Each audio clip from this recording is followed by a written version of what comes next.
Mirë, shikues nderuar, jemi rikthyer tashmë në pjesën e dytë ku do ndalemi sërish te Kosova dhe Serbia dhe te diskutimi që është bërë tashmë në Këshillin e Sigurimit të OKB-s. Kam të ftuar në këtë pjesë të dytë për të diskutuar mbi ato zhvillime deputetin e Partisë Demokratike të Kosovës, zotin Hisem Berisha. Ju përshëndes kënaqësi. Përshëndetje edhe për ju. Atëherë, zoti Berisha, sa i përket diskutimit që është bërë tashmë në Këshillin e Sigurimit të OKB-s, ku ka pasur edhe akuza pra mes palëve mes Kosovës dhe Serbisë, dhe sigurisht ka pasur dhe një qëndrim nga ana e Shteteve të Bashkuara të Amerikës për të vazhduar dialogun mes të dy vendeve. Fillimisht, si e keni parë të gjithë diskutimin që është zhvilluar në OKB dhe çfarë pritet të prodhohet? Tani jemi në një moment kur vetë rendi ndërkombëtar është i sfiduar nga shumë kriza dhe përplasje të hapura, domethënë gjeopolitike, kështu që diskutimet e fundit të Këshillit të Sigurimit të OKB-s konfirmojnë se çështje të ndryshme nga Kosova, jone deri te Ukraina, lindja mesme e tjera, nuk trajtohen më në një vakum, por si një pjesë e një arkitekture globale ku interesat shpesh mbizetrojnë mbi parimet që i kanë vendosur vetë këto instanca ndërkombëtare përmes dokumentave të ndryshme.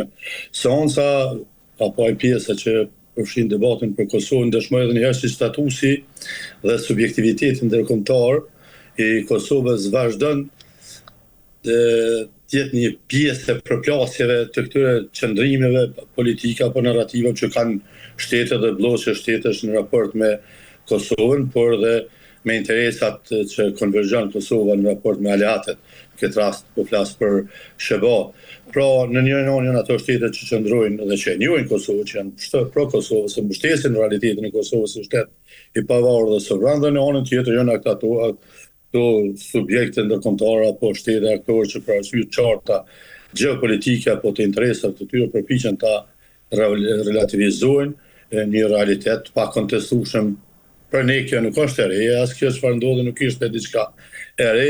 Ajo që është shqetësuese është fakti se shpesh Kosova paraqitet në këto forume më shumë si një objekt diskutimi, se sa një subjekt aktiv që imponon një narrativ vetë, një kurs politik, veprimit dhe diplomatik që çon në avancimin e subjektivitetit ndërkombëtar të Kosovës.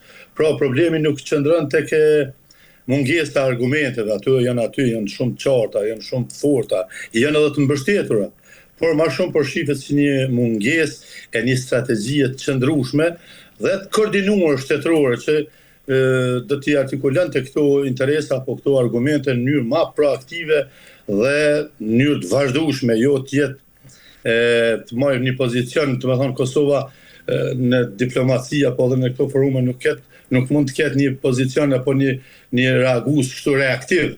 Ajo duhet të kalojë në një fazë tretë, si shtet, si diplomaci, si politike jashtme, ku me prezencën në këto forume ndërkombëtare na nuk shërbejmë atje vetëm për të kundërshtuar deklaratat e tjerëve, siç ka ndodhur vazhdimisht deri më tani. Me ato argumente që po janë të qëndrueshme, po më shumë të karakterit emocional se sa që po përdoren ato që janë fakte të mbështetura ndërkombëtarisht dhe të koordinuar me aleatet. Pra, duhet të ndërtohet një pozicion më i konsoliduar ndërkombëtar i vendit e jo siç ka ndodhur deri më tani. Keni pasur çdo seancë e Këshillit të Sigurimit është një mundësi për me forcu këtë pozitë. Pra, pozicionin e vetë Kosovës dhe me promovu apo me etablu një pozicion dhe një vizion të qartë dhe një koordinim institucional që sot për fat keq shpesh edhe mungon apo mos them se mungon vazhdimsi.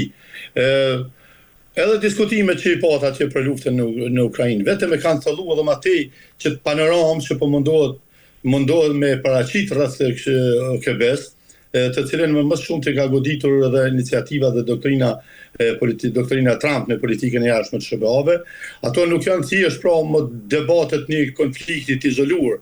Aty po vënë në sprovë dhe po vënë pa edhe rregullat e lojës të vetë sistemit ndërkombëtar, ku për shembull parimi i sovranitetit, integritetit territorial po vënë tash në provë dhe përfshir mënyra se si po e trajtojnë konfliktin. Për shembull, kanë krijuar një precedent drejt për drejt për raste të tjera duke përfshirë Kosovën.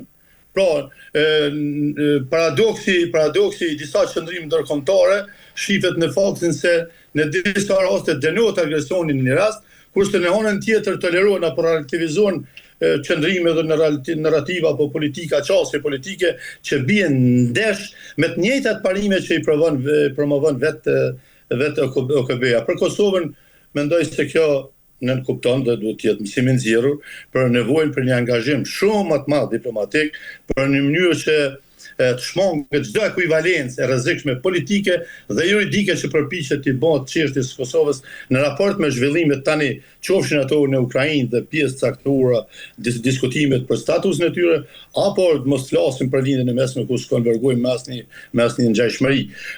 Kurse edhe diskutimet në lindjen e mesme tregojnë qartë se kufizimet e sistemit ndërkombëtar apo të vetë OKB-s janë menaxhimin e krizave pra në rajonet ndryshme të botës, siç është lindja mesme, janë shumë komplekse ose mos them është e paftë, është e handikepuar. Pra janë ato bllokimet politike brenda Këshillit të Sigurimit, të cilat i kemi vrejtë edhe në vitet 99 kur është dashur të veprohet nga NATO-ja për shpëtuar Kosovën. Edhe sot kësaj dite kjo ndërhyrje konsiderohet jo e mbështetur ndërkombëtarisht, jo e mbështetur në drejtë ndërkombëtare dhe pa mbështetur nga Këshilli i Sigurimit. Pra janë diktuar nga interesat e fuqive të mëdha që janë ato të përhershme dhe dëshmojnë se OKB-ja shpesh nuk arrin të prodhojë vendimmarrje efektive në momentet më kritike ndërkombëtare. Unë mendoj se ky është një realitet që duhet lexohet me kujdes nga shtetet e vogla, në veçanti po flas për kam fokus gjithmonë Kosovën, kështu që mbështetja vetëm në mekanizmat formale ndërkombëtare nganjëherë nuk është e mjaftueshme, pra ajo duhet të plotësu tash edhe me ndërtimin e aleancave të forta strategjike dhe me një diplomaci aktive që rrit peshën e vendit tonë në raportet ndërkombëtare. Kosova ka qenë dhe mbetet në një rrugë të mirë, kemi një stërkeqje, kemi një hendek që është krijuar për shkak të veprime politike brenda vendit të cilat nuk i mbështesin këtë kurs strategjik që kemi ndjek deri më tani. Mirë, po mos harrojmë se kur fokusi zhvendoset tek Ballkani, narrativat rreth shteteve që pretendojnë ta kenë rolin primar apo primatin në Ballkan kanë ngelur të njëjta. Për shembull, ende kjo zonë apo Ballkani perëndimor në veçanti trajtohet si një hapësirë me potencial të lartë për me pas tensione. Fatkeqësisht katalizatori i këtyre tensioneve mbetet objektiv Kosova dhe ai katalizatori që i nxit këto procese prapë është Serbia dhe politika e saj jashtme. E kesh trajtimit, e kesh përdorimit, e instrumentalizimit të pakica kombëtare në shtetet fqinje. Pra është një stabilitet i brisht, i cili është edhe i kurzuar pastaj nga shumë zhvillime politike, por edhe ndikime dhe impakti që kanë shtetet që i përdorin proksit e tyre, siç është Rusia, me Iranin lindja, apo me Iranin e vetë në Ballkan që ka Serbi. Prandaj, unë mendoj se kjo qasje më shumë ju shërben tani aty në aktorëve që synojnë të mbajnë rajonin në gjendje permanente dhe të kontrolluar të pasigurisë. E këtë situatë duke krijuar status quo të vazhdueshme në procesin politik të zonë dialogut në Kosovë, për cilin u insistua që të vazhdohet, u insistua që të plotësohen detyrimet, kërkon një përgjigje të qartë nga vetë shtetet e rajonit, por në këtë rast Kosova ka interesin primar që ta mbyll procesin e dialogut me Serbinë. E mbyllja e procesit që këtij dialogu unë mendoj se për Kosovën do të thotë jo vetëm me usill tani si faktor stabiliteti, sillet si ai fëmia i urt, fëmia i mirë, por të artikuloj rolin e vet në mënyrë të fuqishme në arenën ndërkombëtare. Kjo nuk mund të bëhet me një situatë çfarë kemi tani, me një përplasje politike, me një pasiguri juridike dhe kushtetuese dhe me një imazh të kontestueshëm në aspektin ndërkombëtar. Pra, unë mendoj se jemi pjesë, tani veç jemi pjesë e infrastrukturës globale të sigurisë, pra kemi trupa në misione të mbështetjes së paqes alongside with me Shtetet Bashkuara të Amerikës, me të cilët kemi full of agreement për të qenë pjesë e misioneve brenda misionit forcës pra për mbështetjen e paqes. Pastaj jemi nënshkrues të bordit të paqes iniciativës së SHVA dhe presidenti Trump, që drejt për drejt sfidon këtë burokracinë e OKB-s, po dhe të vendimmarrjes NATO, kështu që duhet ta intensifikojmë rolin. Shqipe tash është një element i rëndësishëm, në cilin unë kam punuar se kam qenë në uniformë në nivele strategjike, pra për ta intensifikuar rolin e ushtrisë këtë rast forcës në politikën e jashtme të Kosovës.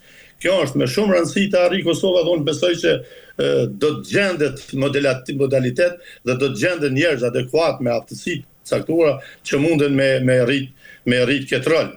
sa i përket sfondit global, sot është ai shumë i ndërlikuar dhe çdo gjë është një gjë shumë e qartë në marrëdhëniet ndërkombëtare. Nuk mjafton vetëm me pas të drejtë. Ne gjithmonë kemi pas drejtë historikisht. Mirë po, shtetet duhet me arrit me mbrojtë dhe me avancu interesat e tyre. Në këtë rast kur thon shtetet aludojnë Kosovën, po aludoj edhe në shtetet aleate në rajon, tash në Shqipërinë që ka ende detyrim kushtetues për kujdesin ndaj shqiptarëve në për shtetet ose jashtë asaj Shqipërisë londineze. Pra duhet me pas një strategji të qartë, duhet me pas koordinim në nivel kombëtar, nuk mjafton vetëm brenda, sepse shqipe këto janë tema që te i kaloj kanë karakter transnacional, i te i kalojnë kufi shtetëror dhe me pas një vazhdimsi në veprime, jo shkputje për shkak të ambicieve të ngushta partijake dhe politike sa herë ndrojnë pushtetet, edhe kursi kombëtar të determinohet apo të ndryshohet. Shifne veç fokusonin në vizitën e fundit që kishte Kurti në Francë. Askush nuk u përkushtua shumë ta shohë dhe as të ketë një transparencë për çka ndodhi atje. Pra ishte jo transparent, ishte as nuk u dhani sqarim as për opinionin publik, as për institucionet e Kosovës, as për mediat.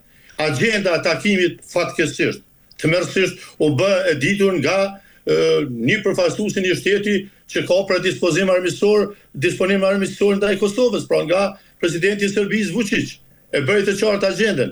Pra këto janë tregues e pastaj deklarata e presidentit Macron për një pres pa të re, për një model të ri të një marrëveshje ndërkombëtare për Kosovën, mes Kosovës dhe Serbisë, si ajo e Greqisë me Maqedoninë, pra është një diçka shqetësuese, sepse Kosova ose populli i Kosovës nuk e krijoi identitetin mbi toponominë e territorit, për dallim të atij kombit maqedon që po pretendon të identifikohet, i cili identitetin kombëtar e ka krijuar në bazë të autenticitetit të territorit, të autonomisë të territorit.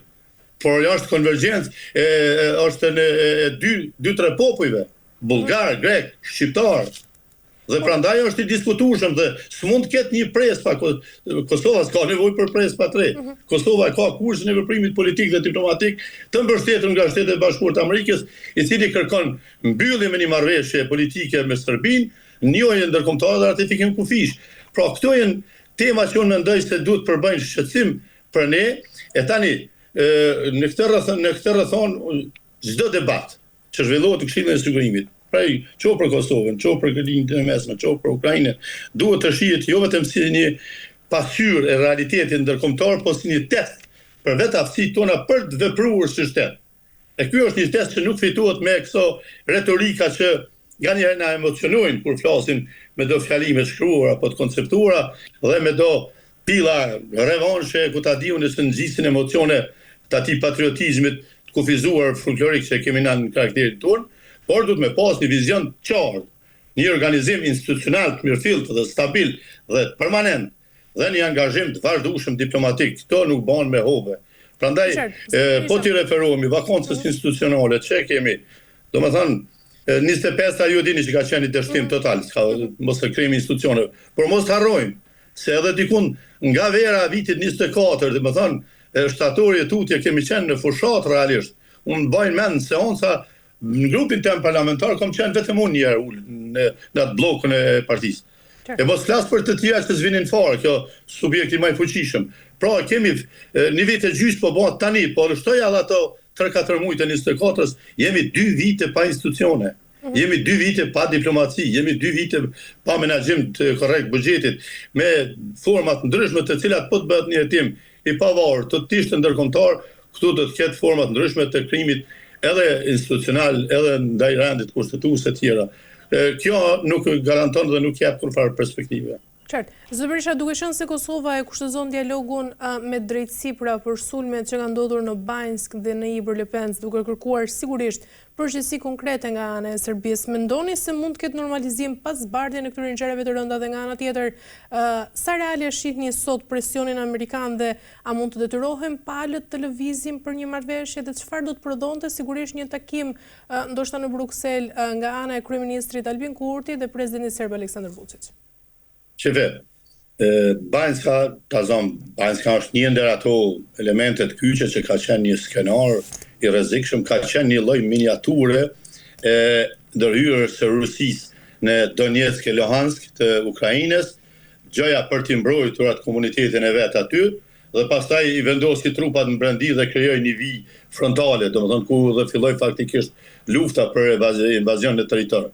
Banska ka pas këtë karakter, ishte një skenar që nuk mund të trajtohet si një epizod e izoluar e sigurisë.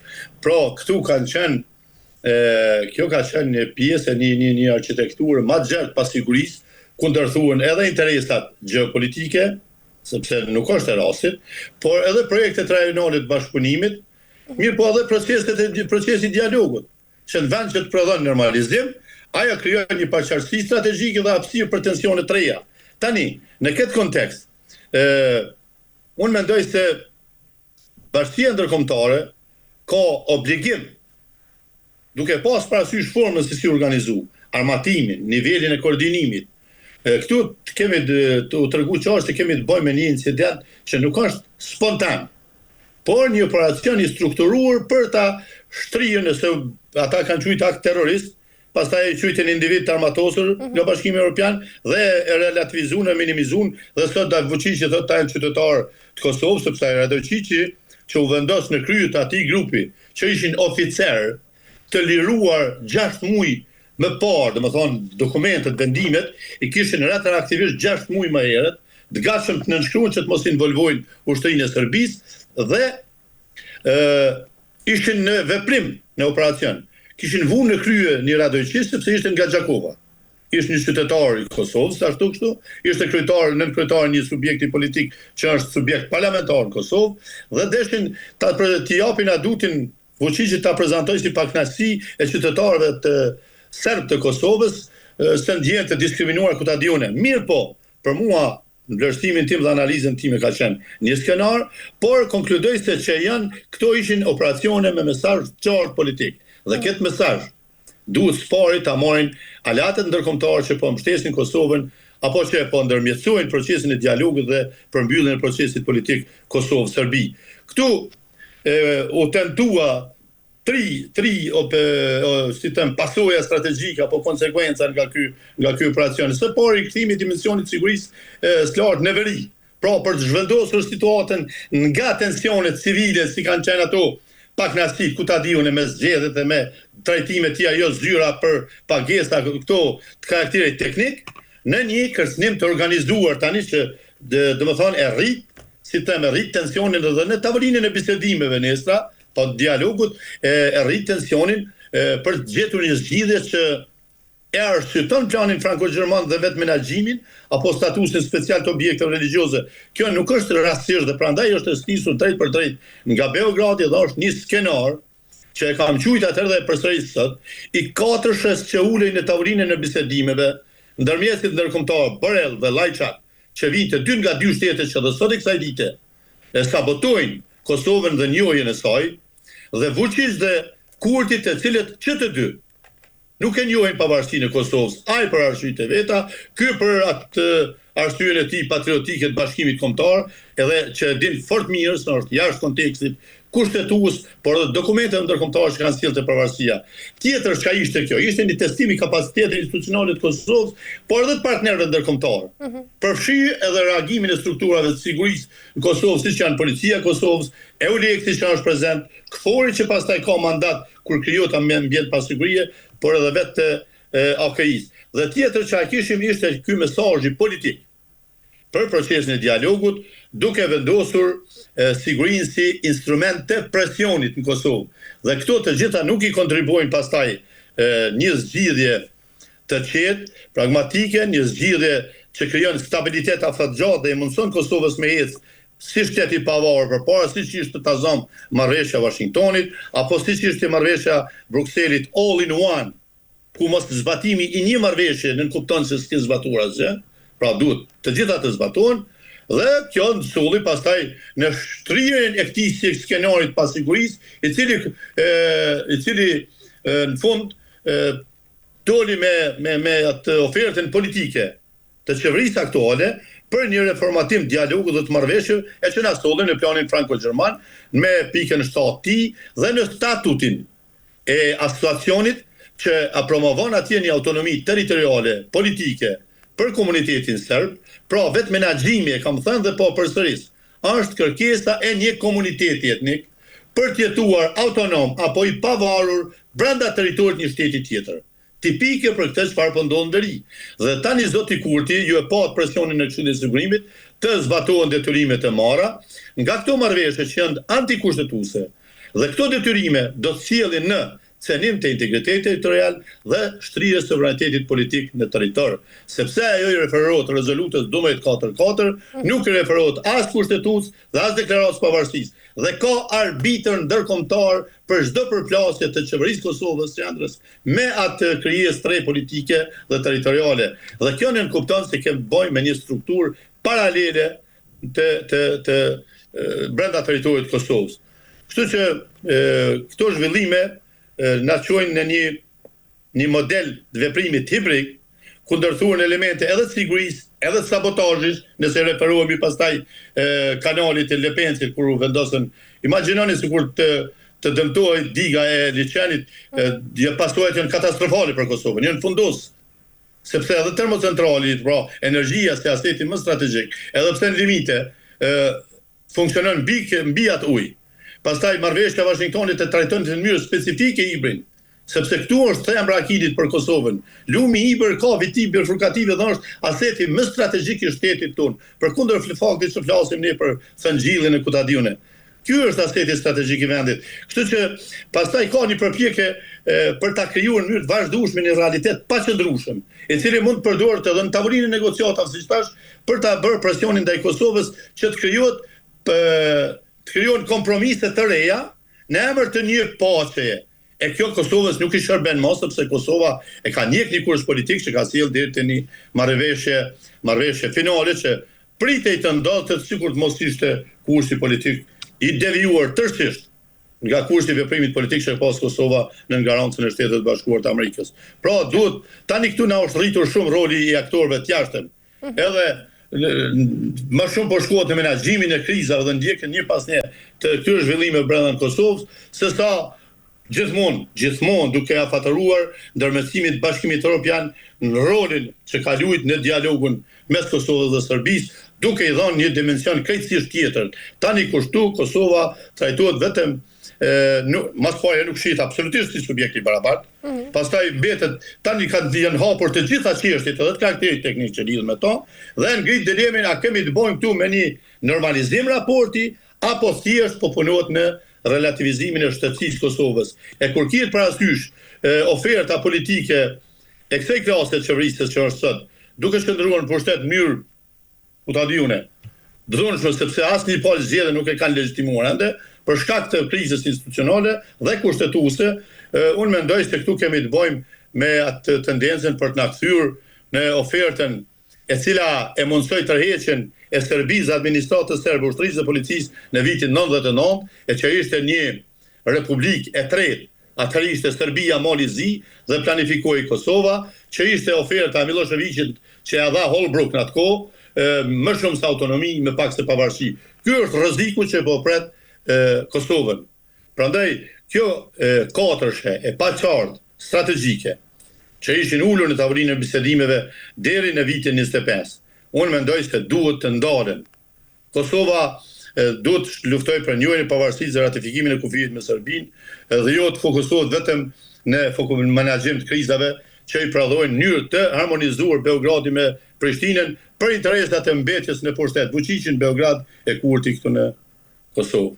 E qartë. Mirë, zoti Berisha, kemi arritur në fund. Ju falenderoj për çdo informacion. Ishte kënaqësi. Faleminderit shumë. Mirë, shikues nderuar, kemi arritur në fund të këtij programi dhe për ditën e sotme. Vazhdo të shihemi sërish ditën e hënë. Deri atëherë, mirupafshim.